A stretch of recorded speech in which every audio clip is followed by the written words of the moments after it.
Assalamualaikum warahmatullahi wabarakatuh.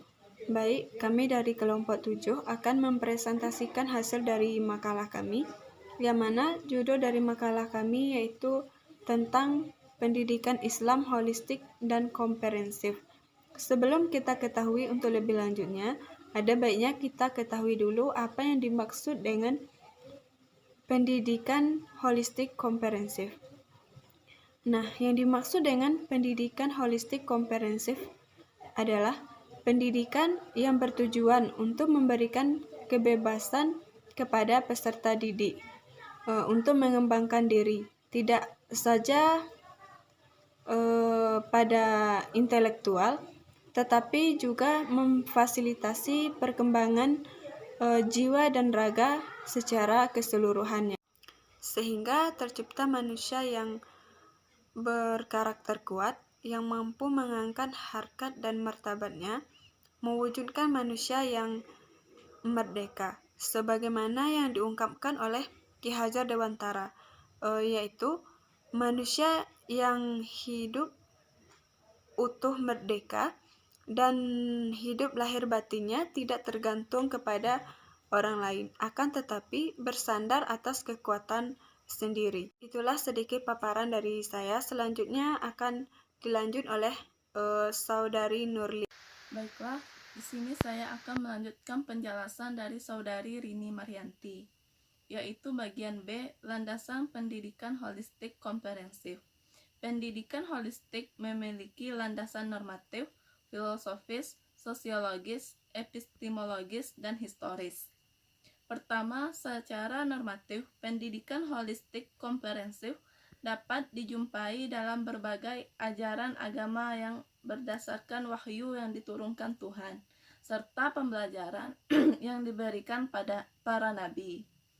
Kedua, akar landasan pendidikan holistik komprehensif secara filsuf dapat dijumpai pada penjelasan dari para filsuf sejak zaman Yunani kuno, filsuf Muslim sampai saat ini, yang mengemukakan tentang jiwa manusia secara utuh.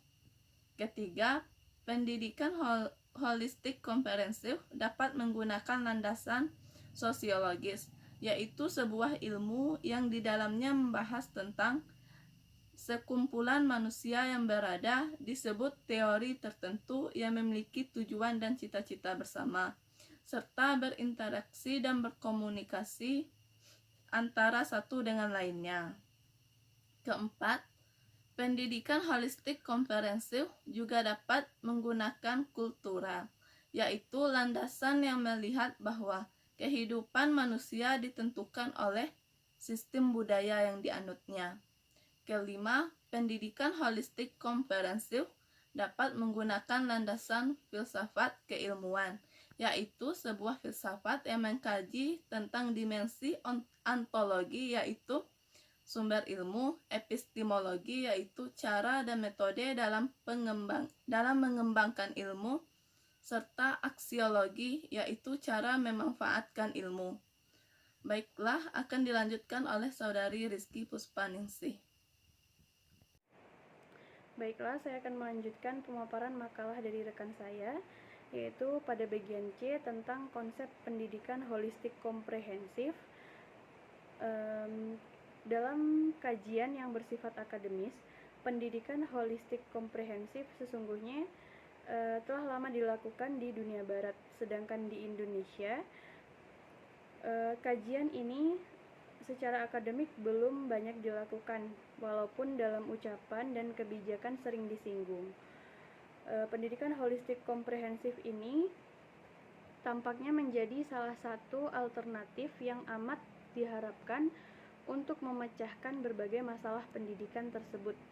Di antara masalah pendidikan tersebut, misalnya lulusan pendidikan yang hanya memiliki keunggulan dari segi intelektual dan keterampilan, namun dari segi moral, spiritual, dan akhlaknya cenderung menjadi komoditas yang diperdagangkan dan dikelola dengan pendekatan bisnis. Pendidikan yang selalu tertinggal dari perkembangan zaman, kemudian pendidikan yang kurang link and match dengan kebutuhan masyarakat, kemudian pendidikan yang cenderung membonsai atau mengkerdilkan peserta didik. Kemudian pendidikan yang membosankan, pendidikan yang belum mencerahkan, lingkungan yang kurang kondusif, dan berbagai masalah lainnya. Konsep pendidikan holistik komprehensif telah mencoba memaksimalkan aspek kreatif inovatif pendidikan, seperti pada pembelajaran yang berbasis karakter, bercorak reflektif, kemudian mengintegrasikan kurikulum, menyempurnakan proses transformasi pendidikan, memberdayakan interaksi keilmuan yang dinamis, memfokuskan tujuan demi pendidikan masa depan, kemudian memanfaatkan kemampuan dasariah atau basic skill, dan mengolah pengalaman siswa. Selanjutnya, pendidikan yang bercorak kontekstual, menumbuhkan spiritual anak, mewujudkan pribadi yang berintegritas, mengenalkan seni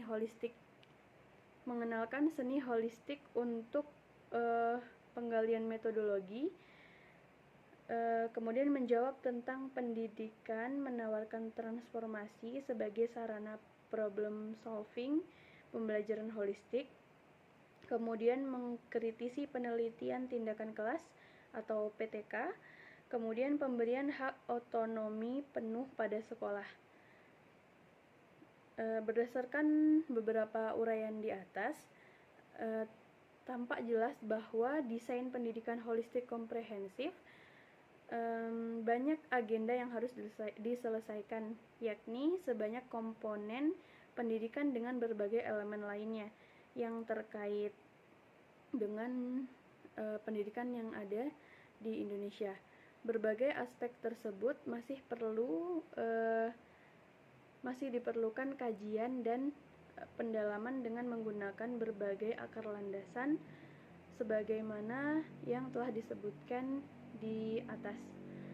Dan berbagai kajian tersebut mengharuskan adanya kerjasama dan kerja keras dari para pendidik, yakni pakar pendidikan di bidang kurikulum, kemudian proses belajar mengajarnya, dan bagaimana bentuk manajemennya, dan sarana prasarana, kemudian juga dalam hal pembiayaannya.